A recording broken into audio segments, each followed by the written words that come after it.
Що? Що, заходить надо? Надо заходить, пацани.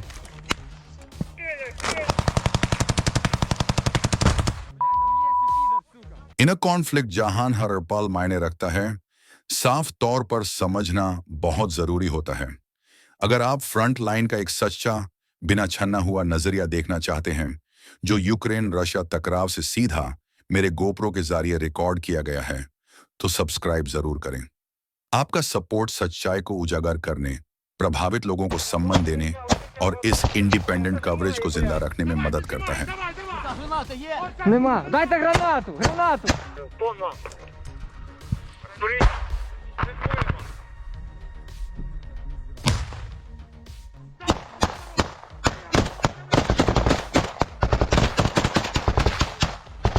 Тебе ніхто не вб'є! Ніхто тебе не вб'є! Давай, вилазь! Братан, це БК. Це БК. Нормально? Берлін, дуже прицільно працює. Берлін, як прийняли, міномет 120. Ей. Хотіло. Ми на останньому рывке.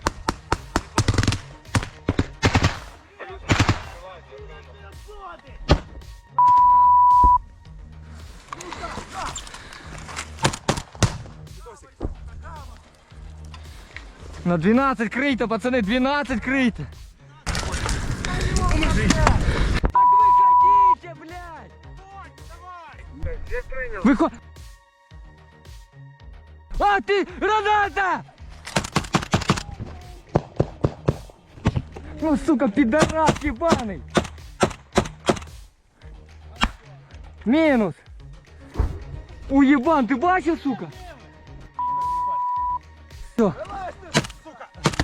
Все. Минус. Сколько вас там еще?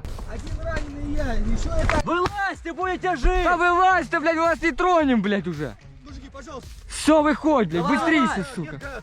Давай! Смотрите, нет гранат. Быстрее. Виходь! Куда идти? Направо! Туда. Направо! Наверх. Наверх! І прямо там! Там есть пацаны, да. Бля. Ничего, давай. Ой! Приймай пленного! Принимай пленного, иди прямо. Руки вверх. Да. Скинь броню! Броню скинь! Все! З карманів! Все, один жив.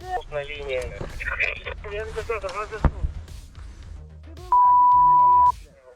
Внимательно.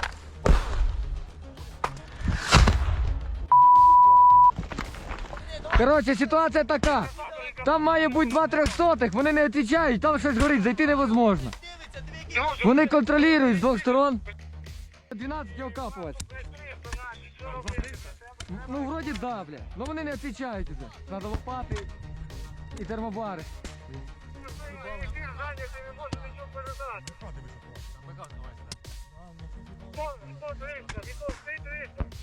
Мінус на всі цілі. Зараз качають резерви, як прийняли. Їм не поможуть ті резерви, кібіням нахуй. Сука, якби ще не ця хуйня тут, блядь. Нога возле голови, блядь. Дура, сука, єбана. Єбать, мені понравиться цей двіж, я охуєв. Мені аж понравився цей двіж, пацани. जानकारी में रहिए, सचेत रहिए। आज ही सब्सक्राइब करें। खुले मैदान में निकट लड़ाई तेजी से होती है, पूरी तरह से खुली होती है और बिल्कुल माफ नहीं करती। यहां छिपने के लिए दीवारें नहीं होती, ना ही आसानी से साफ की जा सकने वाली जगह। लड़ाई खेतों, पेड़ों की लाइन, बाद और तूते रास्ते पर होती है। सुरक्षा सिर्फ तेजी से चलने, नीचे प्रोफाइल रखने और अच्छी सहयोग से आती है। अगले क्षेत्र के युद्ध क्षेत्र में यही वास्तविकता 8 स्पेशल ऑपरेशंस रेजिमेंट के ऑपरेटर्स का रोज का काम है। वो नीचे लद के भारी आसमान के नीचे चलते हैं। मौसम बारिश और धुंध से भरा है, दिखाई कम है और यह रात को दोनों पक्षों के लिए खतरनाक बना देता है। दुश्मन ग्रुप ऐसे मौसम का फायदा उठाकर जमीन से चिपककर खितौन और गद्दे पार करते हुए यूक्रेनियन पोजीशंस के करीब आ जाते हैं। पेट्रोलिंग का मकसद है दुश्मन की रक्षा रेखा का अध्ययन करना, उनकी कमजोरी ढूंढना और उन टीम्स को लोकेट करना जो उनके सिस्टम्स चलाती हैं। जानकारी एक स्थानीय निवासी से मिलती है। एक व्यक्ति जिसे कब्जा करने वाले पक्ष ने दावव देकर उनकी मदद करने को कहा, पर दुश्मन को रास्ता दिखाने के बजाय यह व्यक्ति स्पेशल ऑपरेशंस फोर्सेस की सुरक्षा में आ जाता है।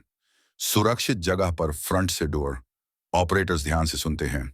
कहानी छोटी पर तत्काल है। एक छोटा दुश्मन ग्रुप इस क्षेत्र में घुस आया है। पेड़ों की लाइन और नीचे जमीन पर चलते हुए रेजिमेंट को नुकसान पहुंचाने के तरीके ढूंढ रहा है। इस जानकारी के साथ टीम बिना देरी के काम में लग जाती है। लंबी योजना बनाने का वक्त नहीं। दो एलिमेंट्स खुले मैदान में फैल कर आगे बढ़ते हैं। वो छोटी नालियों, तुतेबाद और जमीन की कुदरती ढलान का इस्तेमाल करते हैं ताकि जितना हो सके नीचे रहो। आसमान पर हर परछाई, पेड़ों के बीच की हर हरकत एक खतरा हो सकती है। पहला संपर्क दूरी पर होता है। पर्चे ग्रे होराइजन पर दिखाई देती हैं। नीचे जमीन का फायदा उठाते हुए खेत पार करते हैं। ऑपरेटर्स सही गति से आगे बढ़ते हैं, कदम दर कदम हर कवर की जांच करते हुए। मकसद है इतना करीब पहुंचना कि हर गोली असर करे और दुश्मन को सपोर्ट बुलाने का मौका न मिले। आवाजें कम रखी जाती हैं। हाथ के संकेत लाइन में पास होते जाते हैं। जब सही मौका मिलता है, लाइन धीरे धीरे आगे बढ़ती है, जमीन का फायदा उठाते हुए दुश्मन को पीछे धकेलने के लिए।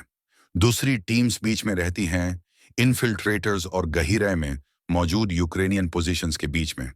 आज लड़ाई किसी गहरे नाली में नहीं, बल्कि खुले मैदान में होगी जहां हर कदम दिखाई देता है। जब महत्वपूर्ण पल आता है, सन्नाटा टूटता है, गोली चलाने के आदेश, कोऑर्डिनेशन और चलना मिलकर खुले मैदान को एक नियंत्रित बैटलफील्ड में बदल देते हैं। दुश्मन ग्रुप फैलने की कोशिश करता है और छोटे पेड़ों या झाड़ियों के पीछे कवर लेता है, पर ऑपरेटर्स उन पर दाब बनाए रखते हैं, हमेशा चलाते हुए कभी एक आसान टारगेट नहीं बनते। घबराहट नहीं, बस शांत प्रशिक्षित क्रिया। लड़ाई छोटी और तेजी से खत्म होती है। अगर घुसपैठिए पहले ही रोक लिए जाएं, तो ऑपरेटर्स बॉडीज और जानकारी दोनों रिकवर कर सकते हैं। इस तुरंत खतरे को मिटाने के बाद भी कोई जश्न नहीं होता। वो पूरी जगह स्कैन करते हैं, हर हथियार चेक करते हैं, ताकि कोई छुपा हुआ सडाशा निकाल कर भाग न जाए। अब होती है साइट की सावधानी से तलाशी। खुले मैदान में छोड़ी गई हर छोटी चीज मायने रखती है। Team maps, notebooks, digital devices, radios और पर्सनल इक्विपमेंट इकट्ठा करती है। ये चलने के रास्ते, सप्लाई लाइंस और दूसरी यूनिट्स की जानकारी दे सकती हैं। हर वस्तु को इंटेलिजेंस टीम्स के लिए मार्क करके पैक किया जाता है। यह खुला जमीन का टुकड़ा अब एक खाली खेत नहीं, बल्कि एक कीमती जानकारी का स्रोत बन चुका है। यह जवाब रखता है दुश्मन कैसे चलने की कोशिश करता है, कहां पार होता है और कैसे बचकर निकालने की उम्मीद रखता है। स्पेशल ऑपरेशंस फोर्सेस के लिए यह सब लड़ाई जितना ही जरूरी है। हर सीख का इस्तेमाल रक्षा मजबूत करने और अगले टकराव के लिए तैयार रहने में होता है। काम पूरा करने के बाद ऑपरेटर्स वापस उठने की तरह ही लौटते हैं, शांत, सतर्क और फैलकर, हमेशा किसी भी सरप्राइज के लिए तैयार। लाइन एक और दिन तक बनाए रखी जाती है उन छोटी टीम्स की वजह से जो सुरक्षा और सीधे खतरे के बीच की जगह पर काम करती हैं। स्पेशल ऑपरेशंस फोर्सेस हमेशा अपनी सीमाओं तक काम करती रहती हैं।